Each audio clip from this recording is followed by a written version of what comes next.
Hi friend, बहुत बहुत स्वागत है अंकुर एजुकेशन सेंटर में। दोस्तों, आज का जो वीडियो है वो बहुत ही नॉलेजेबल के साथ साथ इंटरेस्टिंग भी है, क्योंकि इस वीडियो में आज हम लोग बेल कन्वेयर का कैपेसिटी को कैसे कैलकुलेट किया जाता है उसके बारे में जानेंगे और साथ ही इंटरव्यू क्वेश्चन एंड आंसर को भी देखेंगे। तो चलिए देरी न करते हुए हम लोग कैलकुलेशन पे आते हैं। तो दोस्तों, किसी भी बेल कन्वेयर का कैपेसिटी को कैलकुलेट करने के लिए हमें सबसे पहले तीन चीज़ की ज़रूरत पड़ता है। नंबर वन, पहला आपको स्पीड ऑफ बेल्ट कन्वेयर का स्पीड का जरूरत पड़ेगा, जिस बेल्ट कन्वेयर का आप कैपेसिटी को कैलकुलेट करना चाहते हैं। दूसरा माता दोस्तों, एक वेट मशीन का जरूरत पड़ेगा, जो मैं बाद में बताऊंगा क्यों जरूरत पड़ेगा। और तीसरा दोस्तों, belt with full of material. जिस बेल्ट कन्वेयर का आप कैपेसिटी कैलकुलेशन करेंगे, उस बेल्ट कन्वेयर में जो मटेरियल को कन्वे करेगा वो मटेरियल बेल्ट में पूरा फुल होना चाहिए। ये तीन क्राइटेरिया है जिसको लेके हम लोग किसी भी बेल्ट कन्वेयर का कैपेसिटी को कैलकुलेट करते हैं। तो दोस्तों, अब चलिए कैलकुलेशन में आते हैं।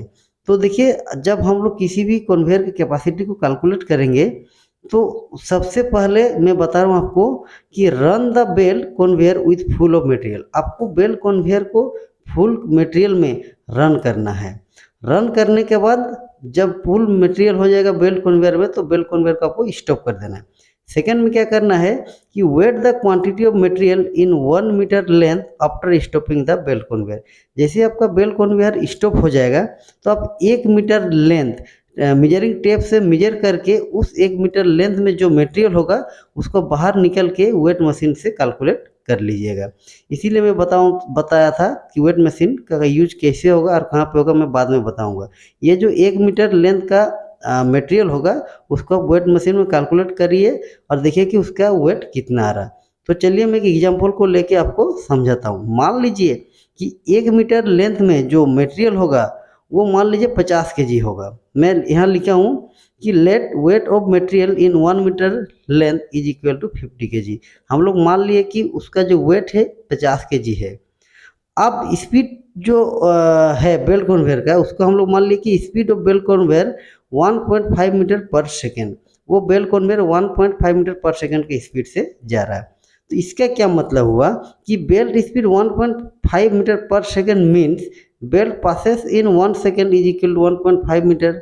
कह रहा है कि अगर बेल्ट की स्पीड 1.5 मीटर पर सेकेंड है, इसका मतलब हो रहा है कि वो जो बेल्ट है वो 1 सेकेंड में 1.5 मीटर पास कर रहा है। तो ठीक है, अब हम लोग देखते हैं कि मटेरियल कन्वे 1 सेकेंड। कह रहा है कि मटेरियल 1 सेकेंड में कितना पास होगा। तो हम लोग देखे थे कि 1 सेकेंड में जो बेल्ट कन्वेयर है वो 1.5 मीटर पास हो रहा है और 1 मीटर लेंथ में हम लोग जो मटेरियल का वेट निकाले थे वो था 50 केजी। तो जब 50 को हम लोग 1.5 से मल्टीप्लाई करेंगे तो हम लोग को मिलेगा 75 केजी। इसका मतलब हुआ कि 1 सेकेंड में उस बेल्ट कन्वेयर के थ्रू 75 केजी मटेरियल पास होगा। अब इसी 1 सेकेंड को हम लोग 1 घंटा में कितना मटेरियल पास होगा उसके हिसाब से कैलकुलेट करेंगे। तो चलिए कैलकुलेट करते हैं कि मटेरियल कन्वे इन 1 आवर्स, 1 घंटा में कितना मटेरियल उसमें कन्वे हो रहा है। तो देखिए 1 सेकेंड में 75 केजी हो रहा था, उसको 60 से मल्टीप्लाई करेंगे तो मिनट में आएगा और अगर फिर से 60 से मल्टीप्लाई करेंगे तो वो आवर्स में आएगा। तो 75 इंटू 3600 को अगर हम लोग मल्टीप्लाई करेंगे तो हमें मिलेगा टोटल 270 टन, मतलब 270 टन। तो इसका मतलब क्या हुआ कि उस बेल्ट कन्वेयर का जो कैपेसिटी है वो 270 टन पर आवर है। टीपीएच में 270 टन होगा। तो इस तरह से किसी भी आप बेल्ट कन्वेयर का कैपेसिटी को कैलकुलेट कर सकते हैं। चलिए मैं एक शॉर्ट में आपको बता दूं, फिर से रिवाइज करा दूं कि कैसे आपको कैलकुलेट करना है। देखिए, किसी भी बेल्ट कन्वेयर का कैपेसिटी को आप कैलकुलेट कीजिएगा, उस बेल्ट कन्वेयर में मटेरियल को फुल करके बेल्ट को रन कर दीजिए, फिर स्टॉप कर दीजिए। स्टॉप करने के बाद 1 मीटर लेंथ का जो मटेरियल होगा उसको किसी वेट मशीन से वेट कर लीजिए। तो वो जो वेट होगा वो आप उसको कहीं नोट करके रखिए कि 1 मीटर लेंथ में मेरे को इतना वेट का मटेरियल मिला। नेक्स्ट स्टेप कह रहा है कि अब बेल्ट का जो स्पीड है उसको देखिए कि बेल्ट का स्पीड कितना है। मान लीजिए 1 सेकेंड में वो कुछ मीटर पर सेकेंड के हिसाब से पास हो रहा है। तो 1 सेकेंड में जितना पास हो रहा है उसके हिसाब से आप उसको 1 मीटर लेंथ में जितना वेट निकाले तो उसको मल्टीप्लाई कीजिए, तो आपको 1 सेकेंड में पता चलेगा कि कितना मटेरियल पास हो रहा है। फिर उसको जब आवर्स में निकालेंगे तो 60 इंटू 60 से मल्टीप्लाई कर दीजिएगा तो आपको टोटल आवर्स में मिल जाएगी कितना मटेरियल कन्वे हो रहा है। तो उसके हिसाब से उस बेल कन्वेयर का जो कैपेसिटी होगा कि इतना मटेरियल पर आवर पास हो रहा है, मतलब जो भी आपका आएगा वो टीपीएच में आएगा कि इतना टन पर आवर मटेरियल पास हो रहा है, वही उसका कैपेसिटी होगा। तो चलिए दोस्तों, अब हम लोग कुछ इंटरव्यू क्वेश्चन एंड आंसर को देखेंगे। तो पहला क्वेश्चन है जो इंटरव्यू पूछता है, what is the meaning of belt conveyor capacity. कह रहा है कि किसी भी बेल कन्वेयर का जो कैपेसिटी उसका एक्चुअल मीनिंग क्या है, उसका मतलब क्या है। तो देखिए, जो कैपेसिटी है तो उसका मतलब होता है the maximum amount of product A conveyor can move in A given amount of time. कह रहा है कि एक गिवन अमाउंट ऑफ टाइम में, एक निश्चित समय में एक बेल कन्वेयर जितना मैक्सिमम अमाउंट में मटेरियल को मूव कर सकता है, वही उसका कैपेसिटी कहलाता है। नेक्स्ट क्वेश्चन है, how will you know what is the capacity of a belt conveyor. Interviewer पूछ सकता है कि किसी भी बेल कन्वेयर का कैपेसिटी कितना, आप कैसे जानोगे। तो देखिए, इसके आंसर आप उस समय दे सकते हैं कि हम किसी भी बेल कन्वेयर का जब कैपेसिटी को जानेंगे तो उसको बिना कैलकुलेशन किए हम नहीं जान सकते। तो आप बोल सकते हैं कि सर हम कैलकुलेशन करके बता सकते हैं कि किसी भी बेल कन्वेयर का कैपेसिटी कितना है। नेक्स्ट क्वेश्चन आपको इंटरव्यूअर पूछ सकता है, how will you calculate the capacity of belt conveyor. तुरंत आपको पूछ देगा कि आप किसी भी बेल कन्वेयर का कैपेसिटी को कैसे कैलकुलेट करोगे। तो आप उस समय उसको जवाब दीजिए, मेरे हिसाब से यू कैन कैलकुलेट, आप उसको कैलकुलेट करके बताइए, या tell him how to calculate, या उसको बता दीजिए कि कैलकुलेट कैसे किया जाता है, तब वो समझ जाएगा। तो देखिए दोस्तों, जब आप इसको कैलकुलेट करिएगा तो उस समय आपको बेल्ट का स्पीड आप बताएंगे जरूर। तो वो नेक्स्ट क्वेश्चन आपसे पूछ सकता है कि how to calculate the speed of belt in belt conveyor system. कह रहा है कि बेल कन्वेयर सिस्टम में आप बेल्ट की स्पीड को कैसे कैलकुलेट करोगे, ये आपसे पूछ सकता है। तो आप उस समय उसको कैलकुलेट करके बताइए, या उसको बता दीजिए कि कैलकुलेट कैसे किया जाता है। तो इसमें बहुत सारा दोस्तों को कन्फ्यूज होगा कि हम लोग को तो बेल्ट का स्पीड के बारे में सर आप बताया नहीं वीडियो में। तो मैं उन लोगों को बता देना चाहता हूँ कि बेल्ट के स्पीड को कैसे कैलकुलेट किया जाता है, उसका लिंक मैं डिस्क्रिप्शन में दे दूंगा, आप वहाँ से जाके देख सकते हैं कि किसी भी बेल्ट कन्वेयर की स्पीड को कैसे कैलकुलेट किया जाता है। नेक्स्ट क्वेश्चन पूछ सकता है कि what is the unit of belt conveyor capacity. कहेगा कि किसी भी बेल्ट कन्वेयर का जो कैपेसिटी होता है उसका यूनिट क्या होता है, तब उसको बताइए टीपीएच, टन पर आवर।